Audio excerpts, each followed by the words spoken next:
बकरियां चराना अंबिया कराम की सुन्नत है, लेकिन मैंने आज तक किसी पीर या मौलवी साहब को बकरियां चराते तो नहीं देखा। अगर आप पाकिस्तान में 8,400 कमाते हैं तो आप गरीब नहीं हैं बल्कि अमीर हैं। अगर आप 20,000 कमाते हैं तो आप पाकिस्तान के मियां मंशा हैं। अगर आप 50,000 कमाते हैं तो आप पाकिस्तान के एलोन मस्क हैं। जिस मुल्क में तालीम के लिए 2 अरब जबकि बेनज़ीर इनकम सपोर्ट के लिए हमारी माओ बहनों को लाइनों में लगाने के लिए 850 अरब रुपए मुखसर किए जाएँ, वहाँ कदीर खानी बल्कि फ़कीर खानी पैदा होते हैं। जिस मुल्क में किताबें सड़कों पर रख कर बेची जाएँ जबकि जूते एसी वाले रूम में शीशे के अंदर रखकर बेचे जाए, उस मुल्क की कौम को जूतों की जरूरत है ना कि तालीम की।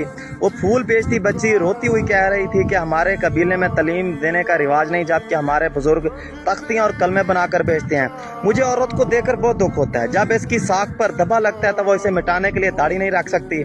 मैं तमाम मौलवी साहबान से गुजारिश करना चाहूँगा कि हम बहसियत कौम जहन्नम की गहराई, जन्नत की चौड़ाई, हुरों की तादाद, तमाम बरकतों वाले वजीफे और बख्शिश के तमाम अमाल याद कर चुके हैं। बराए मेहरबानी हमें अखलाकियात सिखाएं ताकि हम अच्छे मुसलमान बन सकें। कम वक्त इब्लीस भी खुदा की इबादत का मुनकर नहीं था बल्कि वह इंसानों से मोहब्बत और इज्जत और एहतराम का मुनकर था। हमारी मसाजिद की अगली सफ़ों में बुजुर्ग और इमाम साहब यूरोप की तबाही की दुआएं मांगते हैं, जबकि पिछली सफ़ों में खड़े हुए नौजवान यूरोप जाने के लिए वीज़ा लगने की दुआएं मांगते हैं। हमारे माशरे में नमाज के बाद मस्जिदों को ताला लगा दिया जाता है ताकि कोई मुसलमान चोरी ना कर सके। पीर साहब अपनी सिक्योरिटी के लिए घर के बाहर 2-4 गार्ड खड़ा देते हैं, जबकि मुरीदों की जान व माल की हिफाजत के लिए वो तवीज़ लेकर दे देते हैं। भेड़िए को बकरी, बाज को कबूतर, बिल्ली को चूहा और इंसान को इंसान जब भी मिला उन्होंने उसका शिकार ही किया है। हमारे माशरे में नफरतों को औलाद की तरह पाला जाता है जबकि मोहब्बतों को यतीमों की तरह। सर से लेकर पांव तक हुरों के बदन की खूबसूरती बयान करने के बाद मौलवी साहब नौजवानों से कहते हैं कि नफ्स पर काबू रखें और फहाशी के करीब बिल्कुल ना जाएं। अंधेरे में अकेला चलना मुनाफिकों के साथ रोशनी में चलने से कहीं ज़्यादा बेहतर है। इख्तलाफात चाहे कितने ही बड़े क्यों ना हो, 2 हदें कभी ना पार करें। एक किसी की इज्जत पर वार ना करे, दूसरा किसी के रिज़्क पर भी वार ना करे। मेरे ख्याल में जिस तरह के हमारे हालात चल रहे हैं हमें चाहिए कि किसी से बहस न करें। कोई अगर कह के हाथ ही उठता है तो उसे बताएं कि आज सुबह हमारी दार पर भी बैठा था। हराम की कमाई से बिल्डिंग बनाकर बाहर माशाल्लाह के तख्ती लगाकर शैतान भी सोचता होगा ये हरामी मुझसे भी 2 कदम आगे निकल चुके हैं। और मैं तवाइफ की इसलिए भी इज्जत करता हूँ क्योंकि वो बड़े बड़े सूरमाओं को नंगा करती है।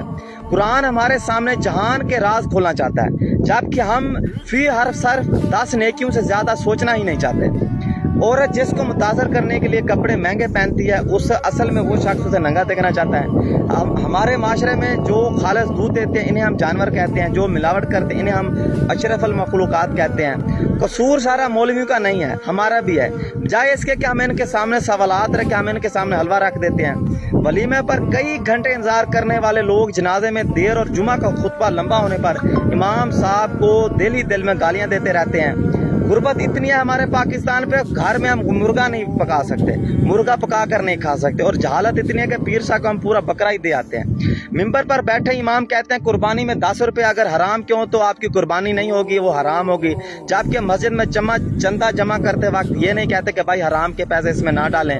हमारे मुल्क पाकिस्तान में डॉक्टर इतने दीनदार और ईमानदार है कि मेडिसन कंपनियां इनको इजाफी दवाइयां लिखने पर उम्रे के टिकटें देती हैं और वो डॉक्टर सवाब की नियत से लोग उम्रे पर चले भी जाते हैं। जहालत का आलम पाकिस्तान में ये कि लोग हीर रांझा के मजार पर भी जाकर काका मांग रहे होते हैं, जिन बेचारों का आपस में आज तक ब्याह भी ना हो सका। डिलीवरी के वक्त लड़की सोचती है कि मैं अपना बच्चा देख सकूंगी कि नहीं, लड़की की माँ सोचती है कि मेरी बेटी बच जाएगी कि नहीं, जबकि ससुराल वाले सोचते हैं कि पता नहीं बेटा होगा या बेटी। कौन कितने दिन से भूखा है कोई नहीं जानता, कोई मर गया ये भी कोई नहीं जानता, कौन किससे मिलता है, कहाँ जाता है, कितना बरकदार है ये सब जानते हैं। जिस मुल्क में हम रहते हैं सर नंगा हो तो कहते हैं कि तुम्हारी नमाज नहीं हुई, जबकि पूरा नंगा हो तो कहते हैं कि बाबा जी भाई पहुंची हुई सरकार है। इश्क का ताल्लुक दिलों से होता है और शादी का ताल्लुक तनख्वाहों से। जैसी तनख्वाह होगी वैसे ही आपको बीवी मिलेगी। मौलवी की बातों पर सोच समझ के यकीन करा करें क्योंकि इससे पहले भी वो रेल, स्पीकर, रेडियो, टीवी, तस्वीर, मोबाइल और कैमरा वगैरह और औरत के हुक्मरानी को वो हराम करार दे चुके हैं।